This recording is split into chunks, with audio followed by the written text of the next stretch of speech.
ओम नमः पार्वती पते हर हर महादेव। आज की इस वीडियो में हम आपको एक ऐसे पौधे के बारे में बताने जा रहे हैं जो कर्ज मुक्ति रोग दोग के लिए कारगर है, जिसे आपने अपने घरों के आसपास अक्सर देखा होगा। लेकिन हम दावे के साथ कह सकते हैं कि आपने इसे कचरा समझकर नजरअंदाज कर दिया होगा। लेकिन आज मैं इस पौधे का एक ऐसा उपाय बताने वाला हूं जिसे आप जो है अपनी जिंदगी में अपना करके धन सुख समृद्धि रुपयों पैसों से परिपूर्ण हो सकते हैं। देखिए, यह भक्तों हमारा तो काम है सिर्फ आपको सही सलाह देने का। अब इसे मानना या ना मानना पूर्ण रूप से आपके ऊपर निर्भर करता है। लेकिन हां, हम एक बात जरूर कहेंगे कि अगर मान लोगे तो आपको धनवान बनने से दुनिया की कोई भी ताकत रोक नहीं पाएगी, क्योंकि यह उपाय हमने स्वयं अपनाया है और आज हमारे पास हर वह चीज है जिसकी हमें जरूरत है। इसीलिए हम चाहते हैं कि आप भी अपने जीवन में हर उस मनोकामना को पूर्ण करें जो आप प्राप्त करना चाहते हैं। जैसे किसी की धन प्राप्ति की मनोकामना है, विवाह की मनोकामना है, अच्छे स्वास्थ्य की मनोकामना है, अच्छे जीवन साथी की मनोकामना है, तो हर प्रकार का दुख, परेशानी, कष्ट और समस्याओं का हल मात्र इस एक पौधे से निकल आएगा। तो आपको वीडियो के अंत तक बने रहना है, तभी यह जानकारी आपको समझ आएगी। क्योंकि देखिए दोस्तों, जब आप जानकारी को पूरी तरह से समझेंगे और समझ करके अपने जीवन में अपनाएंगे, तभी यह उपाय काम करेगा, अन्यथा यह उपाय काम ही नहीं करेगा। अब देखिए, अगर आप उपाय को पूरा देखेंगे नहीं, सही से समझेंगे नहीं, तो आप उपाय को सही से कर नहीं पाएंगे। फिर आप कहेंगे कि गुरुजी, यह उपाय तो काम ही नहीं कर रहा। लेकिन अगर आप इस उपाय को अच्छे से सुनेंगे, समझेंगे और अपने जीवन में अपनाएंगे तो आपको जरूर ही वह सब मिलेगा जिसकी आपकी मनोकामना है। तो दोस्तों, आप हमारे वीडियो के माध्यम से देख सकते हैं यह पौधा देखने में बहुत ही साधारण है, लेकिन इसके गुण असाधारण है। आप इसे अगर आपके घरों के आसपास में है तो इसे साधारण पौधा समझ के फेंकने की भूल मत करना। इसके जो आज चमत्कारी गुण बताऊंगा, आयुर्वेदिक प्रयोग बताऊंगा तथा किस प्रकार से इसका कौन से हिस्से का प्रयोग होता है, अगर सारे जानकारी आज के इस वीडियो में देख लेंगे तो बिल्कुल ही आप इस पौधे की पूजा करना शुरू कर देंगे। कहने का मतलब है कि इसके जब चमत्कारी गुण आप समझेंगे तो बिल्कुल आपको भी गर्व हो जाएगा कि आप भारत भूमि में पैदा हुए हैं और इस प्रकार के पेड़ पौधे आज भी हमारे बीच में हैं, जो कि हमें कई प्रकार के चमत्कारिक लाभ प्रदान करते हैं। देखिए, हमारे वीडियो में देख सकते हैं इस पौधे को कई जगह पर लटजीरा के नाम से जानते हैं, कई जगह पर चिटचिटा के नाम से जानते हैं और कई जगह पर इसे अपामार्ग के नाम से जानते हैं। हो सकता है दूसरे राज्य में हो, या फिर कहीं से हमारे वीडियो को देख रहे हो, या फिर दूसरे देश से देख रहे हो, या इसे अलग अलग प्रांतों से आप देख रहे हैं। दोस्तों, इसे अलग अलग जगह में, अलग अलग हिस्से में अलग अलग नाम से इसे जाना जाता है। वीडियो को देख करके आप इसे समझ सकते हैं। तो खासकर ये जो पौधा है, इसे लटजीरा के नाम से बहुत से लोग जानते हैं। और इसे अपामार्ग क्यों बोला जाता है? क्योंकि उल्टा चलता है। इसके जो बीज है बिल्कुल ही उल्टे होते हैं। आप अन्य पौधे के बीज देखे होंगे, फूल देखे होंगे जो ऊपर की ओर में रहते हैं, लेकिन जो यह अपामार्ग है, इसके जो बीज है वह नीचे की तरफ में होता है। इनके जो बीज होता है वह नीचे की तरफ में होता है और यह उल्टा होता है, इसलिए इसे अपामार्ग बोला जाता है। दोस्तों, अपामार्ग के तांत्रिक विद्या में बहुत ही प्रयोग होता है। कभी इसके बारे में मैं आप लोगों को विस्तार से जानकारी बताऊंगा। तो क्यों हमारे लिए कीमती है, क्यों असाधारण है, इसके बारे में आइए जानते हैं। दोस्तों, वीडियो में आगे बढ़ने से पहले आप सभी से चैनल को सब्सक्राइब जरूर करें और सच्चे दिल से कमेंट बॉक्स में लिखें हर हर महादेव, ओम नमः शिवाय। दोस्तों, अगर आप लोग इसके आयुर्वेदिक प्रयोग को जान जाएंगे तो आज से इनका प्रयोग करना शुरू कर देंगे। साथ ही साथ इसका मैं आप लोगों को वनस्पति प्रयोग के साथ इसका मैं जबरदस्त चमत्कारिक और तांत्रिक प्रयोग भी बताऊंगा। तांत्रिक प्रयोग का मतलब है कि इसे आप जीवन में प्रयोग करके वह सारे अपने समस्याओं को दूर कर सकते हैं। तो सर्वप्रथम इसके बारे में मुझे ज्ञान का प्राप्त हुआ। एक महात्मा साथ जब हमारी भेंट हुई तो हमने उनसे बातों में पूछा कि महाराज, आप लोग काफी समय से सिद्धियां प्राप्त करते हैं, लंबे समय से साधना करते हैं, तो हमें ये बताइए, आप लोग 1 महीने तक बिना अन्न बिना जल ग्रहण किए हुए किस प्रकार से साधना करते हैं? तो उसने हमें बताया कि हम इनके बीज का ध्यान से सुनना। आज भी जंगल में महात्मा जितने भी लोग हैं, संत महात्मा जो जंगल में रहने वाले हैं, साधना करते हैं, वह लोग इसके बीज का खीर बनाते हैं। तो उसने हमें बताया कि इसके बीज का खिचड़ी बनाया जाता है। इसके बीज का खिचड़ी बनाया जाता है, इसके 2 चम्मच खिचड़ी खाना होता है। अगर आप इनके बीज का खिचड़ी बना करके 2 चम्मच खा लेते हैं तो आपको 1 महीने तक भूख और प्यास नहीं लगती है। तो संत ने हमें बताया कि 1 महीने तक हमें भूख और प्यास नहीं लगती है। फिर हम लंबे समय से साधना करते हैं। हमारे धर्मशास्त्र में भी यह भी कहा जाता है कि जो यह अपामार्ग के पौधे हैं, इसके जड़ में मां गंगा का वास होता है। जी हां, बिल्कुल ही मां गंगा वास होता है। और यह भी माना जाता है कि प्राचीन ग्रंथों में भी लिखा है कि अमृत के कुछ बूंद जो है इसके जड़ में गिरा हुआ था, मतलब इसके जड़ में पड़ा है कि नहीं। जो बहुत से पुराने जो सियान लोग थे, जिसे हम बुजुर्ग के नाम से भी जानते हैं, जो सियान है, बुजुर्ग है, ओल्ड कहा जाए, पुराने जो व्यक्ति हैं, काफी पुराने, तो ऐसे व्यक्ति इसकी जड़ की दातून करते हैं। क्यों करते हैं? क्योंकि इसके जड़ में गंगा का वास होता है। इसके जड़ में अमृत के कुछ बूंद गिरे थे। आइए सर्वप्रथम जानते हैं इसके आयुर्वेदिक प्रयोग, फिर जानेंगे इनका चमत्कारिक प्रयोग। सर्वप्रथम बताना चाहूंगा, अगर इसके जड़ का दातून किया जाए, जिसे लंबे समय से दांतों में पारियां हैं, दांतों में दर्द बना रहता है, डॉक्टरी दवा करें, फिर भी दांतों के दर्द में दांतों के दर्द जो है बना हुआ है, ठीक नहीं हो रहा है, तो केवल इसके दातून करने मात्र से, केवल इसके दातून करने मात्र से दांतों में जितने भी कीड़े हैं, बैक्टीरिया है, जिसके कारण आपके दांतों में दर्द बना रहता है, वह दर्द है। इसके दातून करने से केवल 15 दिनों तक, इनकी आपको रेगुलर दातून करने से 2 से 3 दिन में इसका जो है रिजल्ट मिल जाएगा। दांतों के दर्द जो है समाप्त हो जाते हैं। दूसरी बात, यह दांतों के पीलापन को जड़ से समाप्त करता है। जिनके दांतों में पीलापन है, भद्दे दिखते हैं, लोग जिनके मजाक उड़ाते हैं, लोग जिनके ही खुद के घर परिवार के लोग बेइज्जती कर देते हैं, बेइज्जती जिन लोगों का सामना करना पड़ता है, जिनके दांत काफी पीले हैं, गंदे हैं, ऐसे व्यक्ति को इनके दातून जरूर करना चाहिए। इनके दातून करने के बाद हमारे दांतों में चमक आती है, हमारे दांत एकदम क्लीन हो जाते हैं। ये 2 प्रयोग हुआ। अब जानते हैं इसके जबरदस्त चमत्कारिक प्रयोग। चमत्कारिक प्रयोग किस प्रकार से? यह प्रयोग हमने कई लोगों को खुद करा चुके हैं, इसलिए हम प्रमाणित प्रयोग बता रहे हैं। तो जिनके प्रसव में होने में विलंब हो रही है, बहुत सारे मातें बहनें होती हैं, ग्रामीण इलाकों में, शहरों इलाकों में, जिन्हें प्रसव के समय में काफी पीड़ा होती है, जो लोग चाहते हैं कि शरीर में चीड़ फाड़ ना हो, क्योंकि चीड़ फाड़ के चक्कर में काफी असहनीय पीड़ा भी होता है। बाद में चल के आप जैसे टांका लगाएंगे, बच्चे को छीड़ करके बाहर निकाला है तो उसमें काफी हमें बाद में दिक्कतों का सामना करना पड़ता है। आप चाहते कि आपकी जो डिलीवरी है वह सुगमताम पूर्वक हो जाए, अर्थात आपके प्रसव जो है वह किसी भी प्रकार की पीड़ा ना हो। तो यह चिड़चिड़ा नाम की जो जड़ी होती है, इसे आपको सर्वप्रथम 24 दाने लेकर के जाना है और इस जड़ से इसमें आपको डाल देना है। थोड़ी सी इसकी जड़ में पानी डाल देना है और इससे आपको प्रार्थना करना है, हे महाराज, मैं आपको इस कार्य के लिए ले जाने आ रहा हूं। अपने कार्य को बोलना है कि फलाने व्यक्ति का गर्भ से जो बच्चे हैं वह तत्काल बाहर निकले, इसलिए मैं आपको ले जाने आया हूं। इस प्रकार से दोस्तों आपको प्रार्थना करना है। उसके बाद इसके जड़ को निकालना है और लाल कलर के कपड़े में बांध करके जो प्रसव स्त्री है, जिनके कहा जाए बच्चे गर्भ से बाहर नहीं आ रहे हैं, उन्हें पहना देना है। बिल्कुल उनके बच्चे 10 से 15 मिनट के भीतर में जैसे ही पहनेगा, इसे लाल कलर के कपड़े में बांध करके पहनना होता है। तत्काल गर्भ से बाहर आ जाएगा, बच्चे जो है बाहर आ जाता है।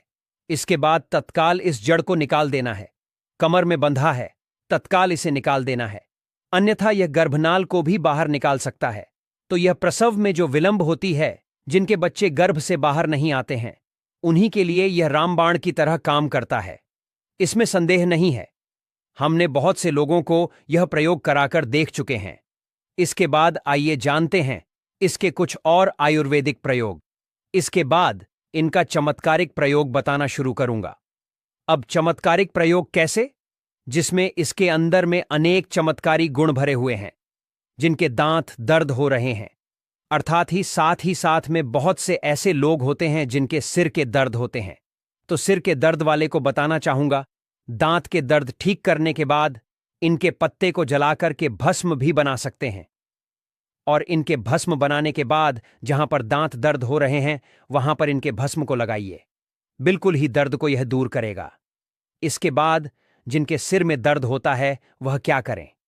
इनके जो बीज होते हैं, इनके पखी बीज लेना है और इसके बीज को आपको क्या करना है? इसके बीज का आपको पाउडर बना लेना है। ध्यान से सुनना, इसके बीज का आपको पाउडर बना लेना है और इसके बीज का चुटकी भर पाउडर आप जो है अपने माथे पर अपने हाथों से इसे लगाना है और आपको सूंघना बस है। सूंघने मात्र से यह सिर दर्द को ठीक करते हैं, क्योंकि इसके अंदर में ऐसे चमत्कारिक शक्तियां पाई जाती है जो किसी भी प्रकार के सिर दर्द हो, डिप्रेशन के कारण आ रही है, अनिद्रा के कारण आ रही है, या फिर पागलपन के कारण आ रही है। बहुत से कारण होते हैं, या फिर मिर्गी के कारण भी आ रही है, धूप लगने के कारण आ रही है, या फिर लू लगने के कारण आ रही है, तो यह सिर दर्द होता है। उसके लिए रामबाण की तरह काम करता है। अब आइए लिखें, हर हर महादेव, ओम नमः शिवाय। दोस्तों, मेरे चैनल बनाने का एक ही मकसद है, सबका भला हो, सबका कल्याण हो। अगर हमारे वीडियो को देख के किसी एक का भला होता है तो मैं अपने आप को कृतार्थ समझता हूं, अपने आप को सौभाग्यशाली समझता हूं। इसलिए दोस्तों, आप जो है हमारे चैनल को सब्सक्राइब जरूर करें। पहला प्रयोग है, जो लोग चाहते हैं कि उनके कार्यभार में तरक्की मिले, जैसे कि जो लोग व्यापारी वर्ग से जुड़े हुए हैं। जो लोग व्यापारी वर्ग से जुड़े लोग चाहते हैं कि उनके धंधा पानी, व्यक्ति क्या कर सकते हैं? इसकी जड़ को रवि पुष्य नक्षत्र में लाना होता है, गुरु पुष्य नक्षत्र में लाना होता है, या फिर कोई भी शुभ दिन हो, जैसे दीपावली है, होली है, या फिर बहुत सारे शुभ दिन आते हैं। कृतिका नक्षत्र में भी आप इसके जड़ को ला सकते हैं। तो इसके जड़ को लाना होता है और इसे लाल कलर के कपड़े में बांध करके आप अपने व्यापार स्थान पर इसे बांध देना, जहां पर 5 ग्राहक आ रहे थे। इनके कृपा से फिर वहां पर 50 ग्राहकों की भीड़ लग जाएगी। कहने का मतलब है कि यह दुकान में ग्राहकों की भीड़ को बढ़ाने का काम करेगा, आपके आमदनी को बढ़ाने का काम करते हैं। इसके बाद इसका दूसरा प्रयोग, जो लोग जैसे बेरोजगार हैं, रोजगार प्राप्त करना चाहते हैं, ऐसे व्यक्ति इसके जड़ को ध्यान से सुनिए। ऐसे व्यक्ति इसके जड़ को एक दिन पहले आपको निमंत्रण देकर के आ जाना है। कौन से दिन में? ध्यान से सुनिए, शनिवार के दिन, रविवार के दिन इसके जड़ को निमंत्रण देकर के आ जाना है और सोमवार के दिन सूर्य उदय से पहले ही खनन करके आपको इसे लाना है। इसके बाद सोमवार के दिन आपको पूजा करना है और मंगलवार के दिन पूजा करने के बाद बुधवार के दिन इसके जड़ को आपको धारण करना है। तो आपको बिल्कुल ही मनवांछित नौकरी प्राप्त होगा। एक नांगा बाबा ने इसके बारे में हमें बताया था और इसका प्रभाव काफी अचूक है, कभी विफल नहीं जाता। यह हुआ 2 प्रयोग। अब इसका तीसरा प्रयोग सुनिए। तीसरा प्रयोग क्या है? आप में से अधिकतर बहुत सारे लोग हैं जिसे नजर दोष लग जाते हैं। नजर दोष लग जाते हैं, भूत प्रेत बाधा से ग्रसित रहते हैं, परेशान हो जाते हैं। तो ऐसे व्यक्ति क्या करें? इसकी जड़ को चांदी के ताबीज में डालकर के शनिवार के दिन धारण करें। चांदी के ताबीज में डालकर के शनिवार के दिन विशेष धारण करें, तो जैसे भूत प्रेत, टोना, जादू बिल्कुल ही आपको नहीं लगेगा। दोस्तों, यह वशीभूत करने का भी काम करता है। वशीभूत का मतलब यह वशीकरण करने का काम करता है। इसके जड़ और सफेद दुर्वा घास को ध्यान से सुनना। इसके जड़ और सफेद दुर्वा घास, ये दोनों को पीस करके आपको चंदन तैयार करना है। मतलब चंदन तैयार करना है, एक गाढ़ा लेप तैयार करना है। इसके बाद आपको इसका तिलक लगाना है। इसके तिलक लगा के अगर आप सभा में जाते हैं तो पूरे सभा आपको देख करके मोहित हो जाएंगे। जितने भी पूरा सभा बैठे हैं वह लोग सब आपके अनुरूप ही आपके काम करेंगे। अगर आप किसी मानव या फिर आप किसी लड़की को प्राप्त करना चाहते हैं, महिला को प्राप्त करना चाहते हैं, अपने वशीभूत बनाना चाहते हैं, उसके सामने में इसे लगा करके जाते हैं तो सामने वाले आपके वशीभूत हो जाते हैं। इसमें संदेह नहीं है, क्योंकि हमारे प्राचीन ग्रंथों में इसके बारे में विस्तार पूर्वक जानकारी मिलते हैं। लेकिन मैं आप लोगों को इसका सिद्ध विधि नहीं बताऊंगा। इसका सिद्ध विधि के बिना यह अधूरा है, क्योंकि आप में से बहुत सारे लोग इनका दुरुपयोग भी कर सकते हैं। लेकिन इसके जड़ आप अपने घर में लाकर रखते हैं, देव प्रतिमा की तरह पूजा करते हैं, लाल कलर के कपड़े में बांध करके तिजोरी में रख बस लीजिए। आप खुद देखेंगे आपके शत्रु स्वतः ही पराजित हो जाएंगे। आपके घर में धन दौलत की बढ़ोतरी होगी। कभी भी आपको जीवन में धन का अभाव नहीं होगा, रोजगार की प्राप्ति होगा। इनकी कृपा से आप हमेशा सुरक्षित रहेंगे, क्योंकि यह पौधा देवी देवताओं के श्रेणी में आता है। यह पौधा कोई साधारण पौधा नहीं है, यह चमत्कारिक शक्तियों से भरे हुए हैं। तो दोस्तों, भक्तों, अगर आपके भी घर में लगा है सदाबहार का पौधा तो आपके रोंगटे खड़े हो जाएंगे। सदाबहार फूल के कुछ ऐसे डरावने रहस्य जो कोई आपको नहीं बताएगा। यह पौधा हर कोई अपने घर में लगाता है, लेकिन इसके फायदे और नुकसान के बारे में कोई नहीं जानता है। यदि आपने भी लगा रखा है घर में सदाबहार का पौधा या गलती से घर में उगाया है तो तुरंत करें। ये काम नहीं तो बहुत पछताओगे। सदाबहार के पौधे में होती है। ये एक चीज आज ही जान लो गलती से। अगर आपने भगवान को चढ़ा दिया है तो जरूर देखें दोस्तों। सबसे पहले तो वीडियो को लाइक कर दें। लाइक करने का कोई चार्ज नहीं लगता। आज की वीडियो बहुत ही सुंदर है। पहले वीडियो को लाइक करें और खूबसूरत वीडियो का लाभ उठाएं। दोस्तों, आपको बता दें, जितने भी धनवान व्यक्ति हैं, जितने भी पैसे वाले लोग हैं, उन सभी के घरों में आपको यह पौधा 100% मिलेगा। और दोस्तों, आपको बता दें कि सदाबहार का जो पौधा होता है उसमें कई फूल खिलते हैं। इसी के साथ आपको बता दें कि सदाबहार का पौधा होता है वह बहुत आसानी से उग जाता है और इसे कहीं पर भी आप बहुत आसानी के साथ उगा सकते हैं। दोस्तों, आपको बता दें सबसे बड़ी बात कि यह जो सदाबहार के रंग बिरंगे फूल है ना, ये आपकी किस्मत को बदल देंगे। आपकी किस्मत को रातों रात चमका देंगे। जी हां दोस्तों, जिस तरह से ये रंग बिरंगे फूल होते हैं और जैसे यह रंग बिरंगे कलर के होते हैं, उसी तरह से यह आपकी जिंदगी में भी रंग बिरंगे रंग भर देंगे। दोस्तों, आप एक बार इस पौधे के उपाय को जरूर आजमा कर देखें और इसके लाभ भी आप स्वयं देख लेंगे।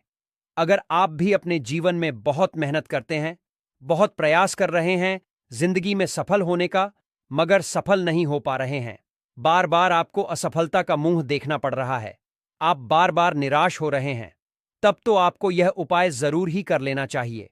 अगर कोई व्यक्ति कोई अपना व्यापार शुरू करता है, कोई काम शुरू करता है और अगर उसे उसमें नुकसान होने लगे और उसका वह व्यापार ना चले तो व्यक्ति बहुत परेशान हो जाता है और वह सोचने लगता है कि अब इस व्यापार को मैं बंद ही कर देता हूं। अब इस काम को करने से कोई फायदा नहीं है। जब इस काम से मुझे कोई मुनाफा ही नहीं हो रहा है, मेरी आर्थिक स्थिति अच्छी हो ही नहीं पा रही है। फिर व्यक्ति परेशान होकर सोचता है कोई दूसरा काम कर लेते हैं और इसी तरह से व्यक्ति काम भी बदलते रहते हैं, बहुत कोशिश करते हैं, लेकिन उसके बावजूद उनको सफलता प्राप्त नहीं हो पाती है जैसा वह चाहते हैं। उनकी मनोकामना पूरी नहीं हो पाती है, उनका व्यापार नहीं चल पाता है। तो अगर आप भी अपने जीवन में कोई व्यापार कर रहे हैं और आपको बार बार उसमें नुकसान देखने को मिल रहा है या जो भी काम आपने शुरू किया है वह काम आपका नहीं चल पा रहा है, जिस चीज को लेकर आप बहुत ज्यादा परेशान हैं, किसी विशेष क्षेत्र में आपने तैयारी कर रखी है लेकिन उसमें भी आपको सफलता प्राप्त नहीं हो पा रही है, तब आपको एक बार, सिर्फ एक बार इस उपाय को जरूर करके देखना चाहिए। आप इसके परिणाम और इसके लाभ, इसके चमत्कारी लाभ आप खुद देख लेंगे। इसी के साथ दोस्तों, इस उपाय को वह लोग भी कर सकते हैं जिनके सर पर बहुत याद कर्जा हो गया है या जिसने किसी से बहुत ज्यादा उधार पैसा नहीं लिया है और वह सुधार को चुकाने में सक्षम नहीं है, चुका नहीं पा रहे हैं। लेकिन कभी कभी होता यह है कि व्यक्ति चाहे कितनी भी मेहनत कर ले, उसके बाद उसको सफलता प्राप्त नहीं हो पाती है। और दूसरी तरफ ऐसे भी लोग होते हैं जो दिन रात मेहनत करके धन कमाते हैं, लेकिन उनके हाथ में धन आते ही बहुत तेजी के साथ वह उनका चला जाता है। कभी बीमारियों में वह पैसा चला जाता है तो कभी किसी अन्य चीज में वह पैसा उनका चला जाता है। कुल मिलाकर आप कह सकते हैं कि उनका जो धन है वह अच्छे कार्य में कम जाता है, लेकिन बीमारियों में और बुरे कार्यों में ज्यादा उनका वह धन बर्बाद हो जाता है, जिसको लेकर वह बहुत परेशान रहते हैं और महीना खत्म होने से पहले ही उन्हें किसी न किसी से उधार लेना पड़ जाता है। और देखिए, उधार व्यक्ति कभी भी अपनी मर्जी से तो लेता नहीं है। जब व्यक्ति के ऊपर बहुत ज्यादा परेशानी आ जाती है, उसके जीवन में बहुत सारे कष्ट आ जाते हैं, जिसके चलते उस व्यक्ति को अपना घर चलाने के लिए और बहुत सारी आवश्यकताएं ऐसी होती हैं जिन्हें पूरा करना व्यक्ति का दायित्व होता है, जिसके चलते वह किसी ना किसी से पैसा धार ले लेता है, यह सोचकर कि अगले महीने उस पैसे को मैं चुका दूंगा। लेकिन जैसे ही अगला महीना आता है, समस्याएं और परेशानियां खत्म होने का नाम ही नहीं लेती हैं, जिसके चलते उसके सर पर कर्जा बढ़ता ही चला जाता है और वह उस कर्ज को चुकाने में धीरे धीरे असम होता चला जाता है। उस कर्ज को चुकाने में उसे बहुत दिक्कतों का सामना करना पड़ता है या कभी कभी व्यक्ति इतना ज्यादा भी कर्ज में डूब जाता है कि उसकी उस बस के बाहर हो जाता है कर्जे को अपने स्तर से उतारना। जी हां दोस्तों, तो अगर आपके जीवन में भी ऐसी कोई समस्या है तो आपको यह उपाय जरूर ही कर लेना चाहिए। दोस्तों, हम आपको बताएंगे ऐसे चमत्कारी फूल के बारे में, ऐसे लाभदायक फूल के बारे में जिसका उपाय यदि आप कर लेते हैं तो आप खुद देखेंगे कि कितने ज्यादा चमत्कारी लाभ उस पौधे के हैं।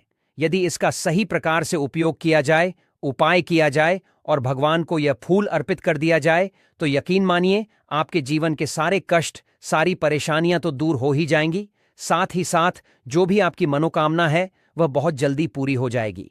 इसी के साथ दोस्तों, आपके जीवन में अगर धन से जुड़ी समस्याएं बन चुकी हैं, आपके जीवन में धन आना बंद हो गया है, अगर आप चाहते हैं कि आपके जीवन में, आपके घर में धन की वर्षा होने लगे, तो आपको कुछ भी नहीं करना है।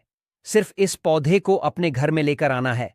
और जब आप इस पौधे को अपने घर में लेकर आएंगे, अपने घर में लगाएंगे, तो यह खुद ही धन को खींचकर आपके घर में ले आएगा। दोस्तों, इस उपाय को करने के बाद जब भी आप जो काम करेंगे उसमें आपको सफलता प्राप्त होगी। और इस उपाय को करने के बाद यदि आप मिट्टी भी बेचने जाएंगे ना, तो उससे भी आपको कई गुना लाभ प्राप्त होगा। तो आज की वीडियो में हम आपको 3 से 4 उपाय ऐसे बताएंगे जो सदाबहार फूल के ही उपाय है, और जिन उपायों को यदि आप कर लेते हैं तो आपको कई गुना लाभ उपायों का मिल जाएगा।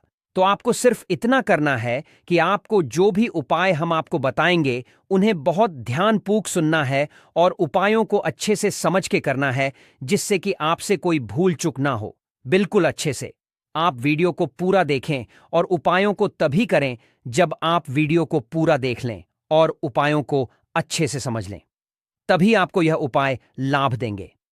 इसी के साथ दोस्तों, कमेंट सेक्शन में सबसे पहले जयकारा लगा दें। आप चाहे तो अपने इष्ट देव का जयकारा लगा दीजिए।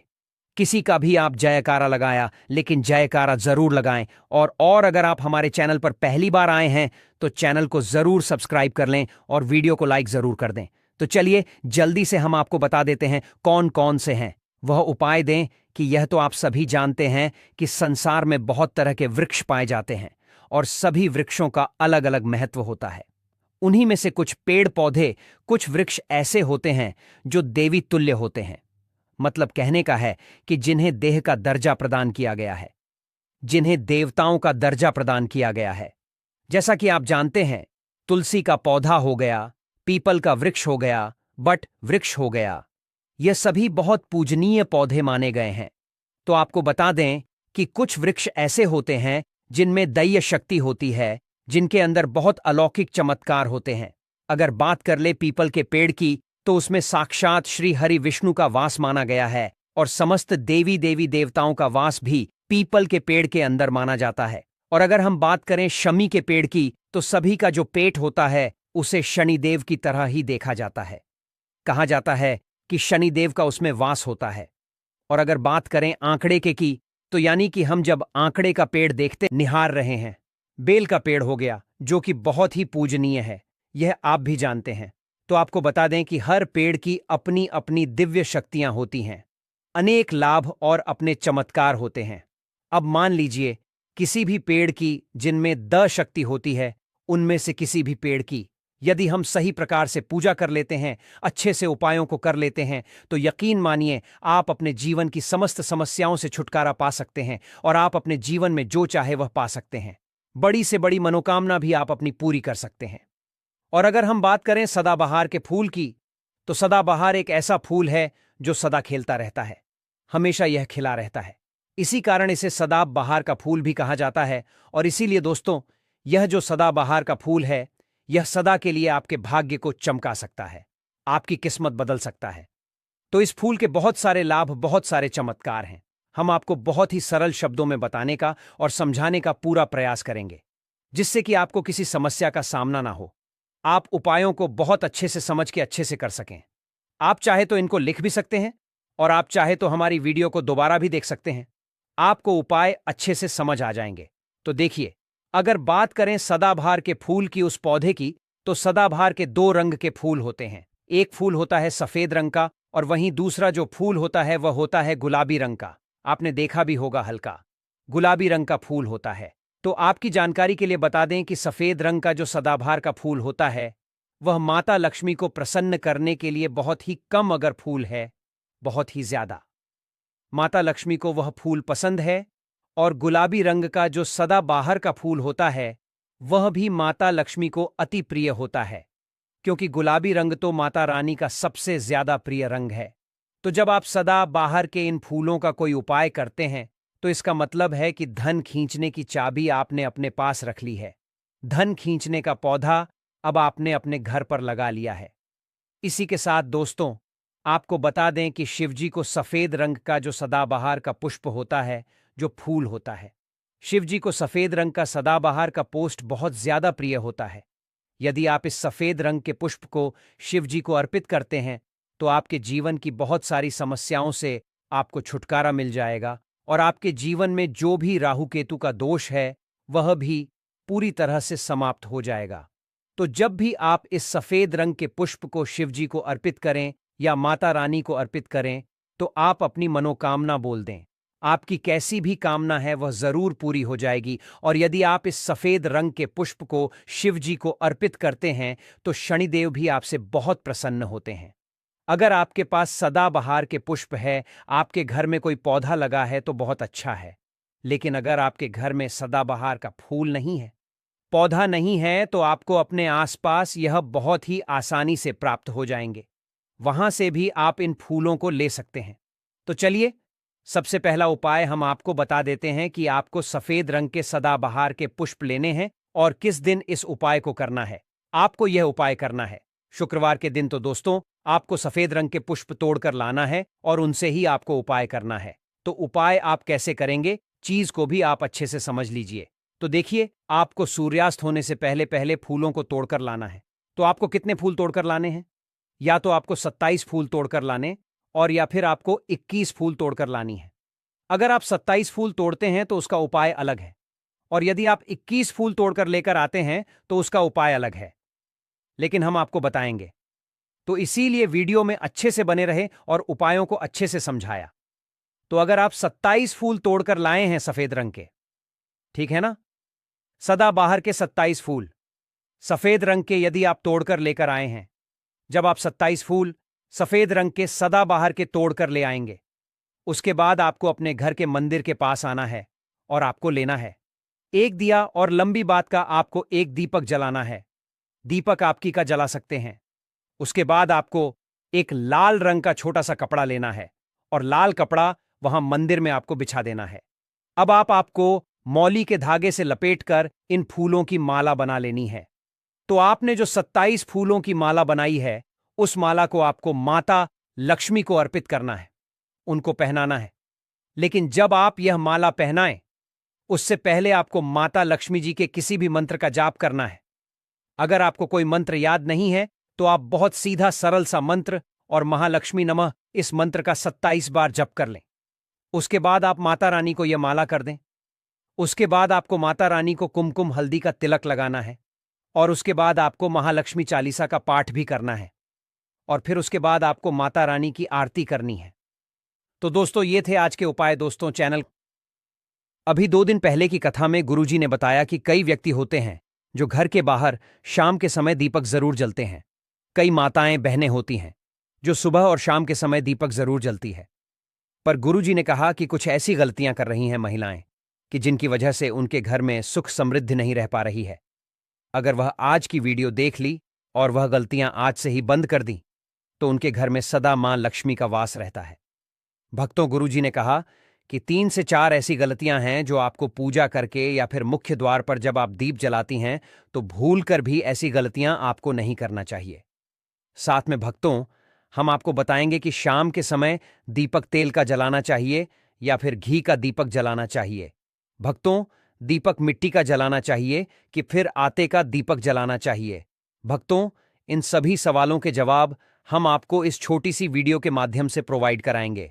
भक्तों, अगर आप माता लक्ष्मी को मानते हैं, भगवान विष्णु को मानते हैं, तो अभी इस वीडियो को सच्चे हृदय से लाइक कर दीजिए और कमेंट बॉक्स में लिख दीजिए जय मां लक्ष्मी, जय भगवान विष्णु, जिससे कि सभी देवी देवताओं की कृपा आप पर एवं आपके पूरे परिवार पर बनी रहे।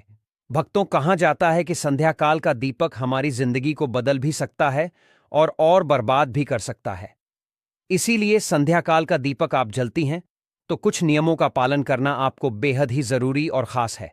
और साथ में हम आपको बताएंगे कि संध्या काल का दीपक कितने बजे से कितने बजे की बीच में जलाना चाहिए, जो कि बहुत ही शुभ माना जाता है, मंगलकारी माना जाता है और माता लक्ष्मी की ऐसे व्यक्ति के ऊपर आजीवन कृपा बरसती है माता लक्ष्मी दोनों हाथों से ऐसे व्यक्ति के ऊपर धन की बारिश करती हैं, जिससे कि व्यक्ति की हर मनोकामना इच्छा पूरी हो जाती है। हम आपको सभी जानकारी इस छोटी सी वीडियो के माध्यम से प्रोवाइड कराएंगे, इसलिए आप इस 6 से 7 मिनट निकाल के इस वीडियो को आप पूरा देख लेना, जिससे कि आपको समझ में आ जाएगा कि आप अपने घर में जो भी दिक्कत परेशानी चल रही है उसे कैसे दूर कर सकते हो। एक छोटा सा दीपक आपकी जीवन में इतना बड़ा बदलाव ला सकता है जिसकी आपने कभी अपने जीवन में कल्पना भी ना की होगी। तो कई लोग होते हैं जो वीडियो को काट काट कर देखते हैं, बीच बीच में से देखते हैं। भक्तों, ऐसे व्यक्ति को जीवन में कभी सफलता हासिल नहीं होती। जो भी भक्ति वीडियो को बीच बीच से देखा है, माता लक्ष्मी की वीडियो को काट काट कर देखता है, इसलिए आप वीडियो को पूरा ही देखें, आधा अधूरा भूल कर भी ना देखें। चलिए बारी बारी से सभी बातों को जान लेते हैं। जय मां लक्ष्मी, जय भगवान विष्णु। माताएं एवं बहनों, वास्तु पूजा का संकल्प है जन सेवा जन कल्याण करना। भारत के हर एक नागरिक को यह जानकारी बिल्कुल ही फ्री माध्यम से प्रोवाइड करना। भक्तों, अपने घर में पूजा पाठ और त्योहारों के समय दीपक तो हम सभी जलाते हैं, लेकिन कई बार अनजाने में हम कुछ ऐसी गलतियां कर देते हैं जिसका हमें नुकसान उठाना पड़ता है। इसलिए दीप जलाने से जुड़े नियमों को जानना जरूरी है। धर्म ग्रंथों में दीपक या दिया जलाने का बड़ा महत्व बताया गया है। अर्घवेद की माने तो दीप में देवताओं का तेज बसता है। यही कारण है कि पूजा पाठ हो, कोई सांस्कृतिक उत्सव हो या फिर कोई त्योहार, सभी की शुरुआत दीप प्रज्वलित करके ही की जाती है। दीपक या दिए के प्रकाश को ज्ञान का प्रतीक भी माना जाता है, क्योंकि यह अंधकार से उजाले की ओर ले जाता है। यही कारण है मैं सुबह शाम घर में दीपक जलाने की सलाह दी जाती है।